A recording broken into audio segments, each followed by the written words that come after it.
ଧନ ବାବାରେ ଲକ୍ଷ୍ୟ ଦବା ଲକ୍ଷ୍ୟ ଦିଅ ଆଜ୍ଞା ଆପଣ ମାନଙ୍କ ପାଖରେ ଜଗନ୍ନାଥ ସଂସ୍କୃତି କଥା ଆଲୋଚନା ଜଗନ୍ନାଥ ସଂସ୍କୃତି ଆଜ୍ଞା ଏଭଳି ପୂର୍ଣ୍ଣତ ସାଗର ଓରେ ତାର କୂଳରେ ପହଞ୍ଚିବା ପାଇଁ ଏ କଳି ଯୁଗରେ ଦିବ୍ୟ ଜ୍ଞାନ ପାଇଥିବା କୌଣସି ସାଧୁ ସନ୍ଥ ମହନ୍ତ ବିଦ୍ୱାନ ପଣ୍ଡିତ ମାନେ ସାମର୍ଥ୍ୟ ଏହି ସମର୍ଥ କି ତେଣୁ ଗୁରୁଙ୍କର ଆଶୀର୍ବାଦ ଓରେ ପ୍ରଭୁଙ୍କର କୃପାମୟ ଜଗନ୍ନାଥଙ୍କର ଆଶୀର୍ବାଦ ଯାହା ପଦେ ପାଇଛି କବି କହିଲେ ଭାରତ ବରଷେ ଓରେ ସାତ ଦିନ ରହିଛି ଆଜ୍ଞା ପ୍ରଭୁଙ୍କର ସଚରାଚର ପୃଥିବୀରେ ସୁନ୍ଦର ପୃଥିବୀରେ ପ୍ରଭୁ ରଚନା କରିଥିବା ଦୀପ ହେଉଛି ଗୋଟେ ସାତ ଦୀପ କେହି କାହାକୁ କମ ନଥିଲା ବେଳରେ ଗୁଣବାନ ଯଶବାନ ସୌନ୍ଦର୍ଯ୍ୟରେ ପରିପୂର୍ଣ୍ଣ ଆଶୀର୍ବାଦ ଢାଳି ଦେବା ପାଇଁ ଇଏ ସଚରାଚର ପୃଥିବୀକୁ ସୌନ୍ଦର୍ଯ୍ୟରେ ବର୍ଦ୍ଧନ କରିବା ପାଇଁ ଯେଉଁ ସାତ ଦୀପ ଆଜି ବିଖ୍ୟାତ କିନ୍ତୁ ତନ୍ମଧ୍ୟରୁ ଆଜ୍ଞା ଅଗ୍ରସର ଗୋଟିଏ ଦୀପ ସେ ଦୀପ ଭାରତ ବରଷେ ଦେଖ ନାମ ଦୀପ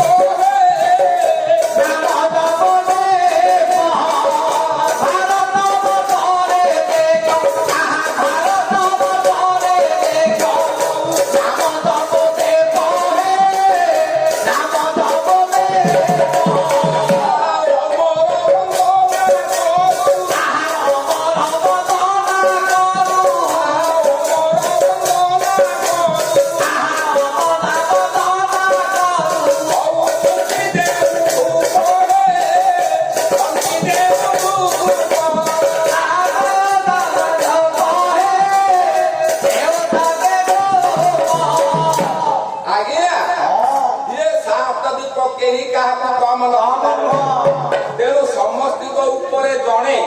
ଯେ କି ଏକ ଦୀପ ନାମ ତାର ଜମ୍ବୁଦୀପ ଇଏ ଜମ୍ବୁଦୀପ ଅଗ୍ରସର ସମସ୍ତଙ୍କ ଠାରୁ ଇଏ ସାତ ଦୀପଙ୍କ ପାଖରେ ଜମ୍ବୁଦୀପଟି ହେଲା ଶ୍ରେଷ୍ଠ ତେଣୁ ଏ ଜମ୍ବୁଦୀପରେ ଆଜ୍ଞା ବିଦ୍ୟମାନ ଦେଖି ଭାରତ ବର୍ଷ ତେଣୁ ପରେ କହିବାର କଥା ଏତେ ସୌନ୍ଦର୍ଯ୍ୟ କାହିଁକି ଏତେ ଶୋଭାବାନ କାହିଁକି ଏତେ ପ୍ରକୃତଶାଳୀ କାହିଁକି ଦେଖୁନ ରାଷ୍ଟ୍ର ଯେତେ ରହିଛି ପ୍ରତ୍ୟେକ ରାଷ୍ଟ୍ର ଠାରୁ ଭାରତ ହେଲା ସର୍ବଶ୍ରେଷ୍ଠ କାହିଁକି ଅଚ୍ୟୁତ ମହାପୁରୁଷ ହେଲା ଧର୍ମ ଏ ଧର୍ମ ଗ୍ଲାନି ଘଟି ଥାଏ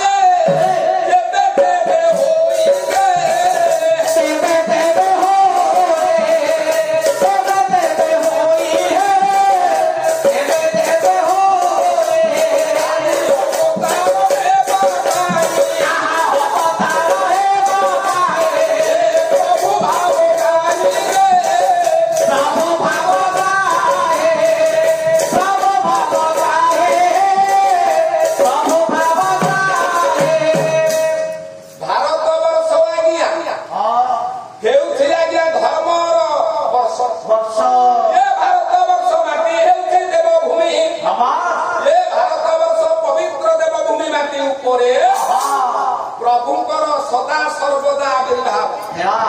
ପ୍ରଭୁ ମୋର ଅବତାର ନେଇଥାନ୍ତି କାହିଁକି ଅବତାର ନେଇଥାନ୍ତି ଓଡ଼ିଆ ଭାଗବତ କହିଲା ଏକାଡେ ଧର୍ମ ହୁଏ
କହିଲା ଯେତେବେଳେ ଅଧର୍ମ ବଢିଯାଏ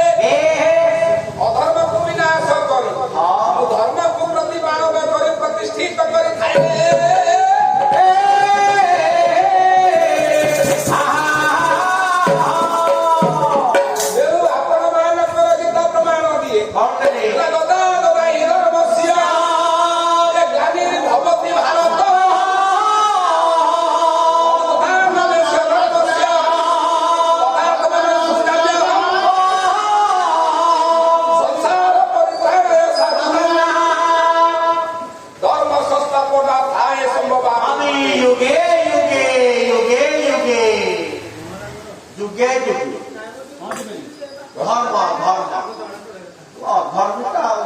ତେଣୁ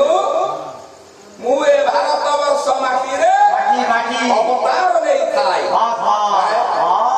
ଭକ୍ତ ଜନ ପାଳନ ଏ ପରିବାର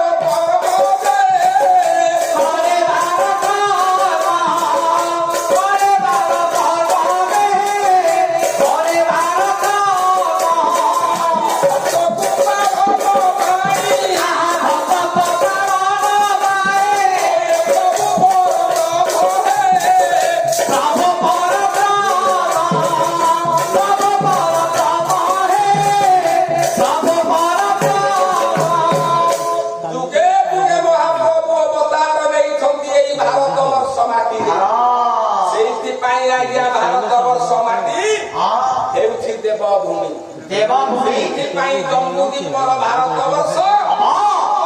ସାଥିରେ ସିଏ ଗୁଣବାନ ବିଧିମାନ ଶ୍ରେଷ୍ଠ ଯେ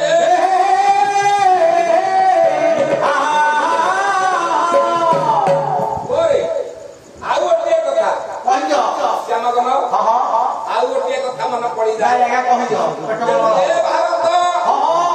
କାହିଁକି ଆଜ୍ଞା ଗୁଣବାନ? ଏ ଭାରତକୁ ଦେବଗୁରୁ ମାନେ ସାଧୁ ସନ୍ଥ ମାନେ ବିଦ୍ୱାନ ମାନେ ସମସ୍ତେ ଭଲ କାହିଁକି ଏ ଅଷ୍ଟାଦଶ ପୁରାଣକୁ ନେଇ ଆଜ୍ଞା ଏ ଭାରତ ବର୍ଷ ପରିପୂର୍ଣ୍ଣ। ଅଷ୍ଟାଦଶ ପ୍ରମାଣ ଆପଣ ମାନଙ୍କର ଭାଗବତରେ ଲେଖା ଅଛି ପଦୁକି ଭାଗବତ କଣ ପ୍ରମାଣ ଦିଏ ଜାନ? ପଦ୍ମ ବିଷ୍ଣୁ ଦାସୀ ଲିଙ୍ଗ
बलराम दास नाम चंद्रिकारे पदुके 14 10 मात्रा कौन बलराम दास कहले बलराम दास लेखा नाम चंद्रिकारे भारत वर्ष अत्यंत पूर्ण भाव सुंदर Hey!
विनाश करबा पाई पितामह विष्णु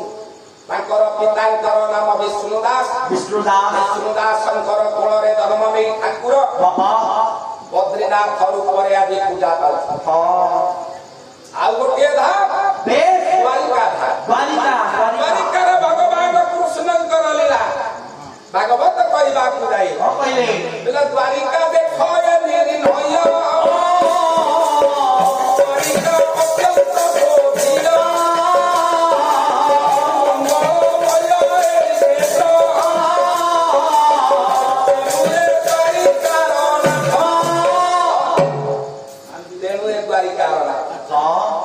स्वतंत्र गुप्त लीला करथिले महाप्रभु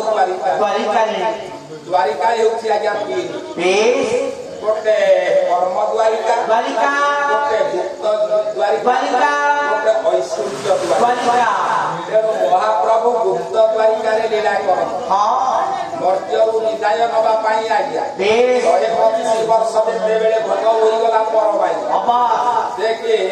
ऋषि प्रवर आसिले किए से काल पुरुष आसिले वार्ता देले नारद आसिले वार्ता देछले जे क्रोधी ऋषि किए से कहला स ऋषि को भितरे अत्यंत क्रोधी ऋषि दुर्वासा आसिले वार्ता दबाउ प्रभु मोर विदाय नेले निज वंश कुमारी ताकर क्षेत्र हैला द्वारिका नाथ आसिले बद्रीनाथ पश्चिम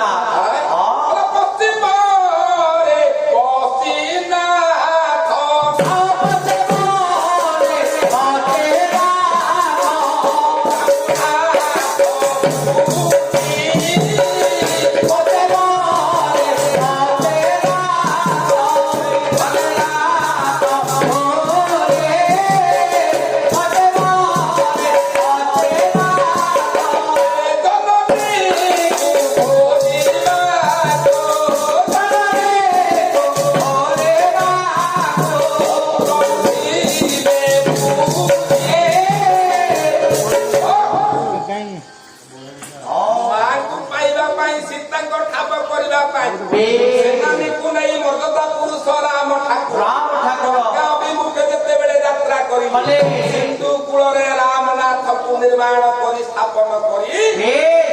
ମର୍ଯାଦା ପୁରୁଷୋତ୍ତମ ରାମ ପୂଜା କରିଥିଲେ ପଶ୍ଚିମରେ ରହିଲେ ରାମନାଥ ବଦ୍ରୀନାଥ ଦ୍ୱାରିକାନାଥ ଦକ୍ଷିଣରେ ରହିଲେ ଜଗନ୍ନାଥ ବଳବତୀରେ ମୋର ନାମ ଜଗନ୍ନାଥ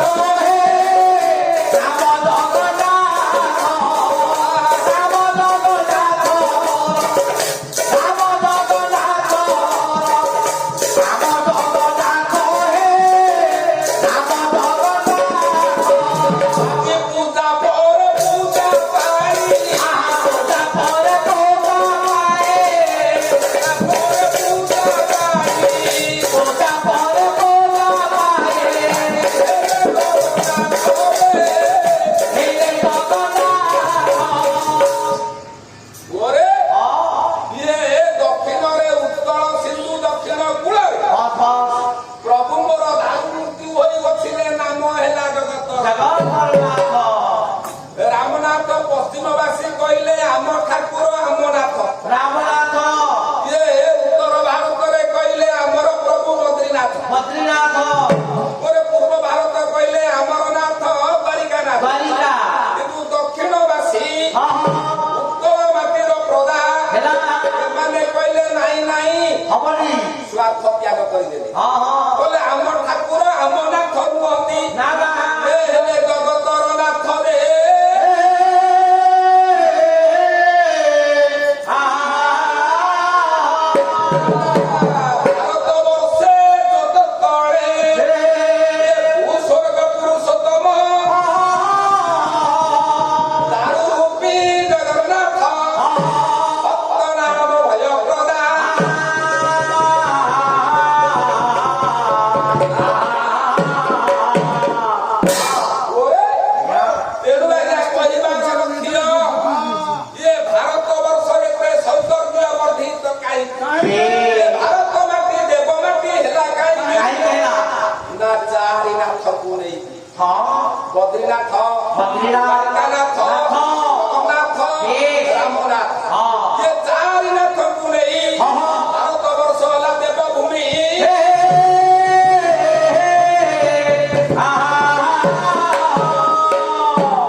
शासन ना नहीं हां ये कली युग रे सिना गणतंत्र शासन भारत वर्ष चली थी गणतंत्र शासन पूर्व सत्य युग त्रेता युग द्वापर युग ये कली युग रे मध्य थिला आज्ञा राजतंत्र शासन राजतंत्र शासन काल रे ये भारत वर्ष ये केतोटी राज्य में कियादी सौंदर्य रे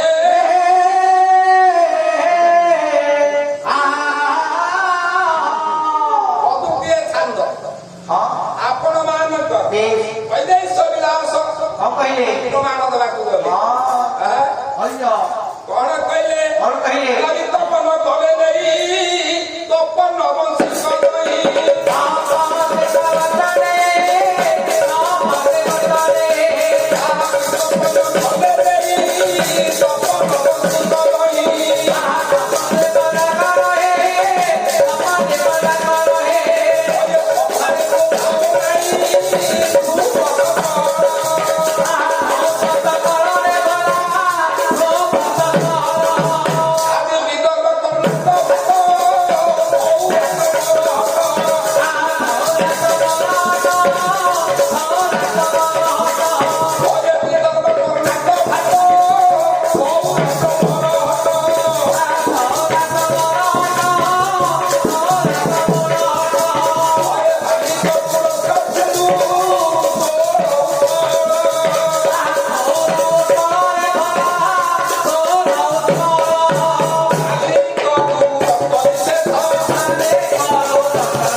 महाराष्ट्र विदर्भ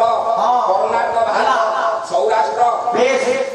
ये राज्य को नहीं भारत स्वतंत्र उद्दीपना सेतिकी नुह आउरी गोटे छांद बंधन से कला कहला कहले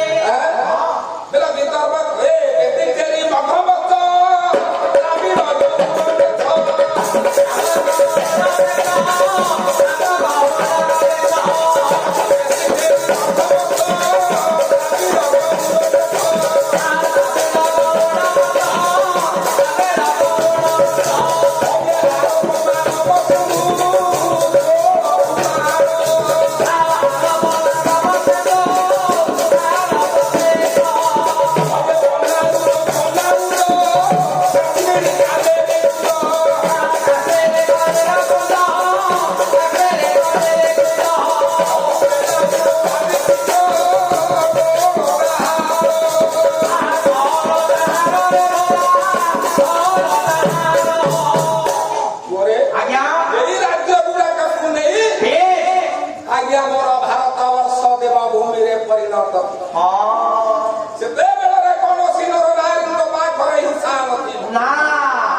प्रत्येक युगरे कली ग्रासी दुई पाद धर्म दुई पाद है कली ये कली युग आसला एक पाद धर्म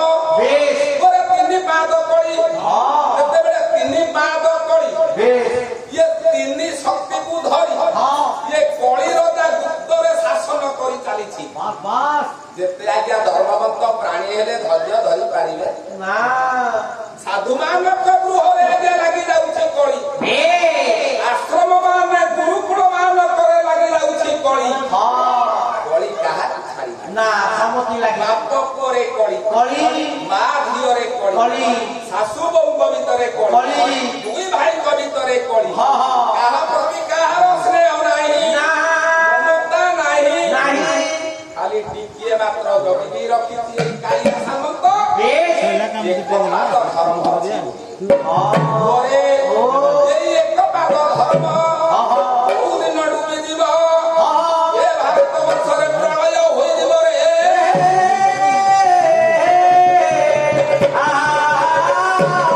ଯେତେବେଳେ ଏ ଭାରତ ବର୍ଷ ପ୍ରଳୟ ହୋଇଯିବ ସେତିକି ବେଳରେ କାଳିଆ ଠାକୁର ମୋର ଦାରୁଟି ବ୍ରହ୍ମ ଜଗନ୍ନାଥ ଜଗନ୍ନାଥ ପୁନରପି ନୂତନ ଭାବରେ ଆବିଷ୍କାର ହେବେ ରୂପ ପୂର୍ଣ୍ଣ ପ୍ରତିଷ୍ଠିତ କରିବେ ଏ ସତ୍ୟରାଜର ବ୍ରହ୍ମାଣ୍ଡ ଭାରତ ବର୍ଷ ସତ୍ୟବାନ ଲୋକ ଜନ୍ମ ଦେବେ ସତ୍ୟରେ ଦେବତା ମାନେ ଆବିର୍ଭାବ ହେବେ ସତ୍ୟରେ ଧର୍ମ ପରିଚାଳିତ ହେବେ ତେଣୁ ହେ ପଣ୍ଡିତ ମଣ୍ଡଳୀ ମୋର ଆଜି ଏତିକି ଅନୁରୋଧ ପ୍ରଭୁଙ୍କର ଲୀଳା ଚାଲିଛି ପ୍ରଭୁଙ୍କ ପ୍ରତି ପ୍ରେମ ଟିକେ ଥାଉ ଭକ୍ତି ଟିକେ ଥାଉ ବାପ ମା ପ୍ରହାର କରନ୍ତୁ ପଛେ ଟିକେ ସହିବା ବଡଙ୍କୁ ସମ୍ମାନ ଦବା ମାନଙ୍କୁ ମାତୃତୁଲ୍ୟ ଆତ୍ମାରେ ଦେଖିବା ଏଠି ହେଲା ଆମର ଏକ ପାଦ ଧର୍ମ କଥା ଆଜ୍ଞା ହୋଇଥାନ୍ତା ଆପଣ ମାନଙ୍କୁ ଆଜି ଦର୍ଶେଇଥାନ୍ତି ନୀଳାଚଳ କ୍ଷେତ୍ର ପ୍ରଭୁଙ୍କ ପାଖରେ ତାର ମହିମା ବଳରେ ଗୋଟିଏ କାକ ଚତୁର୍ଥା ଭୁଜ ହୋଇଛି ବିଷ୍ଣୁ ରୂପ ଆବିର୍ଭାବ ହୋଇଛନ୍ତି ଆପଣ ମାନେ ଜାଣିଛନ୍ତି ସେ କାହିଁକି ଚତୁର୍ଭୁଜ ହେଲା କିଏ କରିଛି ସେ କାକଟି କିଏ ପୁରାଣ କହେ କିଏ କୁହନ୍ତି ରାମାୟଣର ଭୂଷନ୍ତି କାକ କିଏ କୁହନ୍ତି ଯେ ପକ୍ଷୀ କୂଳର ସମ୍ରାଟ ପକ୍ଷୀ ଜଟାଙ୍କର ଭ୍ରାତା ନାମ ତାଙ୍କର ଜାଣିଛ ସୁପ୍ରେକ୍ଷଣ ରାବଣ ବଧ କରିଛି ପ୍ରଭୁଙ୍କ ଠାରୁ ଆଶୀର୍ବାଦ ପାଇଛି ଆତ୍ମା ସ୍ୱର୍ଗପୁରର ଅଳକାପୁର ହେଇଛି ଏଇ କଳି ଯୁଗରେ ସେ ଆତ୍ମା ଆସି କାକ ରୂପରେ ଚତୁର୍ଥା କଥା ତିନୋଟି ପଏଣ୍ଟ କାଟି ଦେଇଥାନ୍ତା ସେ ଆଉ ପ୍ରଭୁଙ୍କର କୃପା ହବ